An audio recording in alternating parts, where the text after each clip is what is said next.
দক্ষিণ চীন সাগরের উপর আধিপত্য বজায় রাখার চেষ্টায় ক্রমশ সংঘাতের দিকে যাচ্ছে আমেরিকা ও চীন। এমনই পরিস্থিতিতে বেইজিংকে প্রচ্ছন্ন হুমকি দিল ওয়াশিংটন।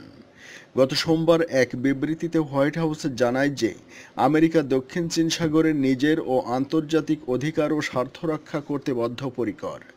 দক্ষিণ চীন সাগরে থাকা দ্বীপগুলো চীনের অংশ নয়, সেগুলি আন্তর্জাতিক জলসীমার মধ্যে অবস্থিত। তাই দ্বীপগুলোতে চীনের আগ্রাসন মেনে নেওয়া হবে না বলেও স্পষ্ট জানায় হোয়াইট হাউস।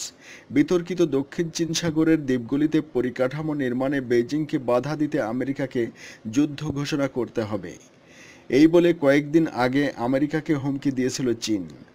তারপরই US secretary of state Rex Tillerson বেইজিংয়ের দাদাগিরি রুখতে দক্ষিণ চীন সাগরের দ্বীপগুলিতে কোনো রকম পরিকাঠামো নির্মাণ করা থেকে চীনকে বিরত থাকার পরামর্শ দিয়েছিলেন।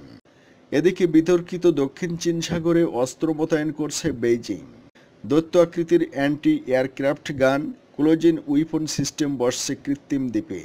কৃত্রিম মার্কিন উপগ্রহ থেকে তোলা ছবিতে দেখা গেছে যুদ্ধবিমান রণতরী থেকে ছোড়া ক্রুজ মিসাইলকেও রুখে দিতে পারবে চীনা প্রতিরক্ষা ব্যবস্থা। পাল্টা হামলা চালাতেও তৈরি সাংঘাতিক সব অস্ত্র।